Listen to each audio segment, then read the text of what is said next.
9 juin 1966, les États-Unis faisaient leur entrée en guerre contre le Vietnam. Les premiers raids américains ont fait alors des milliers de morts ce jour-là au Vietnam. Mais à la fin, nous avons vu que les Américains ont perdu cette bataille. Tandis que les Américains se battaient pour juste gagner la guerre, les Vietnamiens se battaient pour leur survie, les Vietnamiens se battaient pour leur territoire. Les Américains étaient alors dans un jeu fini, tandis que les Vietnamiens étaient dans un jeu infini. Qu'est-ce que le jeu fini et qu'est-ce que le jeu infini? Si vous restez avec moi jusqu'à la fin de cette vidéo, je vous dirai c'est quoi le jeu fini et c'est quoi le jeu infini. Et vous découvrirez vous-même dans quel jeu vous êtes et les solutions qui vous permettront de sortir de ce jeu pernicieux. Alors, faites ça et on se retrouve de l'autre côté.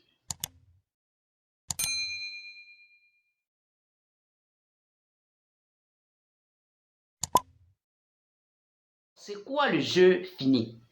Le jeu fini est un jeu qui a un début et qui a une fin. Le jeu fini est un jeu dont on connaît les règles du jeu, dont on fixe les règles du jeu et on joue ce jeu en fonction des règles du jeu. Tandis que le jeu infini, on ne connaît ni les règles, on ne connaît ni le début ni la fin. Les Américains étaient dans un jeu fini. Ils faisaient la guerre avec tout l'art de la guerre. Tandis que les Vietnamiens faisaient la guerre dans un jeu infini, sans règles aucune. Beaucoup de personnes aujourd'hui dans la vie s'engagent dans le jeu de la vie sans connaître véritablement les règles. Ils ne savent pas qu'ils sont dans un jeu fini ou dans un jeu infini. Kodak, qui était le leader incontesté de la photographie, a vu une chute vraiment pas possible avec l'avènement du numérique. Kodak n'a pas su s'adapter à l'avènement du numérique. BlackBerry avait le monopole du marché des smartphones, mais BlackBerry n'a pas pu se réinventer avec l'avènement du digital. Et quand nous prenons des athlètes comme Michael Phelps, après avoir remporté plusieurs médailles, oui, cet athlète-là a sombré tout simplement. Prenons le cas aussi de certains artistes, des chanteurs par exemple. Après avoir fait sortir 2 ou 3 morceaux, ces personnes-là s'éteignent tout simplement. Les footballeurs par exemple, qui ont atteint un certain nombre de gloires, après ces gloires, ces personnes tombent tout simplement. La courbe monte d'un coup et la courbe redescend. Tout simplement parce que ces personnes-là étaient dans un jeu fini. Qu'en est-il de vous et de moi? On nous a appris que quand vous partez à l'école, on va à l'école pour avoir juste un travail. Et les personnes au sortir des universités cherchent ce travail. Et lorsqu'ils ont un travail, ces personnes sont malheureuses tout simplement.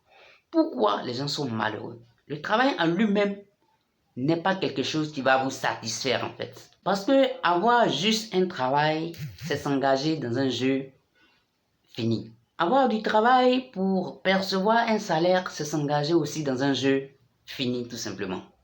Vous ne devez pas vous engager dans de tels jeux en fait.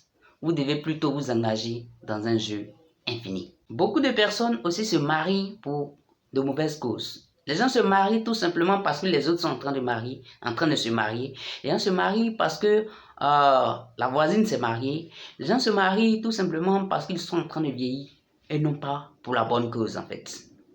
Quelle est la raison qui vous pousse à vous marier? Est-ce juste pour avoir des enfants? Si vous mariez juste pour avoir des enfants, vous êtes dans un jeu fini. Quelles sont les solutions pour s'engager dans un jeu infini? Parce que c'est ce jeu-là que nous devons tous jouer. Nous devons jouer le jeu infini. Pour jouer le jeu infini, vous devez comprendre le pourquoi de ce que vous faites.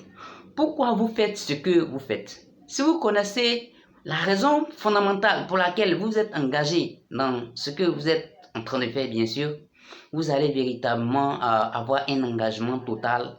Vous n'allez pas sombrer dans la dépression. Donc la première raison, la première question que vous devez vous poser, c'est pourquoi est-ce que je fais ce que je suis en train de faire? Si vous connaissez cette règle, tout simplement, et si vous êtes fixé, si vous avez cherché à connaître la cause qui vous a poussé à faire ce que vous êtes en train de faire, vous allez vraiment avoir un engagement total. La deuxième chose, c'est chercher à vous améliorer chaque jour. Cherchez à être meilleur chaque jour et ne cherchez pas à être le meilleur. Parce que si vous voulez être le meilleur, vous allez très vite vous décourager. Nul ne peut être meilleur sur tout le temps en fait. Parce que cherchez à être parmi les meilleurs. Si vous cherchez à être le meilleur, vous allez très vite déchanter. Il s'agit de s'engager dans un travail d'amélioration personnelle, de chercher à améliorer ses performances de façon régulière et de façon quotidienne. C'est en cela que vous allez vraiment grandir. Mais si vous vous engagez dans des concurrences inutiles, vous allez très vite déprimer parce que vous aurez ce que vous voulez, bien sûr. Si vous voulez être le meilleur, par exemple, de votre domaine, vous serez le meilleur et après. Et après.